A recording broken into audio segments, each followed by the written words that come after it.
Agit Kabayel successfully defends his WBC Interim Heavyweight Championship with a third-round knockout over Polish fighter Damian Knyba tonight in Germany.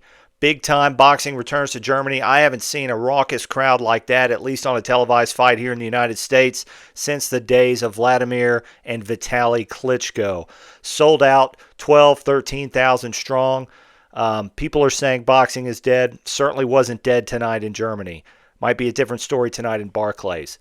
I had the first round. I actually gave it to Damian Knyba based on pure activity. He was out there pumping his jab, 3, 4, 5 jabs at a time, landing right hands, even landing a few overhand rights and uppercuts. Tremendous pace for Knyba in the first round. Was able to cut Kabayel over his right eye, probably from a left jab at some point in the round. I think Kabayel was a little bit surprised. He wasn't really hurt or even stunned. He was definitely bothered, though. However, I wondered, could Knyba keep that pace? The second round would show that he could not. He came out immediately, and he was backing up. His hands dropped ever so slightly. His back wasn't as straight. He was tired. He was gassed from that tremendous output in the first round. Kabayel started closing the distance, was able to land some good left hooks to the body, and towards the end of the round, some good right hands upstairs. That work is what edged it for me for Kabayel winning the second round, so I had it even going into 3. Then in the third, it was more of the same except Knyba couldn't keep Kabayel away at all.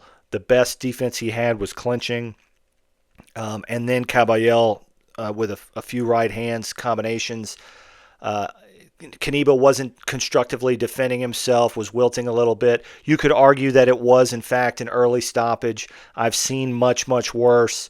I think the narrative had been set for the fight, and that was going to be the potential outcome anyway. So Knyba falls to 18-1. Kabayel improves to 27-0 and defends his WBC Interim Heavyweight Championship for the first time. Why does it matter? That means that he will have rights to challenge Oleksandr Usyk for the Unified Heavyweight Championship potentially sometime this year, and it would be a massive fight in a soccer stadium somewhere in Germany. I'm on record as saying that Oleksandr Usyk has earned the right to do whatever he wants. He has cleaned out the heavyweight division and fought top 3 guys in his last 6 fights, each of them twice, beating them all decisively, Dubois twice by knockout, and decisions against Joshua and Fury. So he is due a voluntary defense. It looks like he's going to fight Deontay Wilder probably in April or May of this year somewhere in the United States. After that fight, he needs to fight Kabayel. I will never call Oleksandr Usyk someone who ducks people, but if he doesn't fight Kabayel after that, it's certainly an avoidance, and he probably should be stripped. Now, make no mistake about it, when I say that Kabayel deserves a title shot, which he does, he's had 6 knockouts in a row. 3 of his last 4 were against top 10, even top 5 heavyweights. He does deserve a title shot. That doesn't mean at this stage I think he's competitive against Usyk. And the first round against Knyba shows that. Knyba was able to hit him with basically anything he wanted. He just ran out of gas. You put in a supreme expert boxer with power like Oleksandr Usyk from the southpaw stance, I think he demolishes Kabayel. I'll have more to say about that should the fight get signed. However, Kabayel does deserve the title shot. Those are 2 different things, and this is why we have the fights. Especially at heavyweight, anything can happen. I do not subscribe to the narrative that Oleksandr Usyk is like Bolo in Bloodsport and he's soft in the gut. I know people say he's been hurt to the body before. Everybody's been hurt to the body. I don't know that Kabayel could actually hurt him to the body or would even be afforded the chance to do so against someone who boxes as well as Oleksandr Usyk.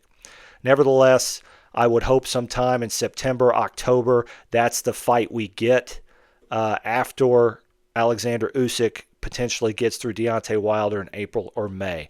Let me know what y'all think in the comments. I do my best to read everyone and respond to everyone. I am very grateful to my 300 subscribers here at the Blue Collar Boxing Podcast.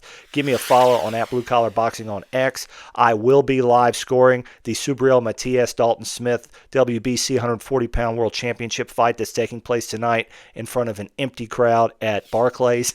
But I will be scoring it in case you guys either your Fire Stick doesn't work or you don't want to pony up the pay-per-view, which I don't blame you.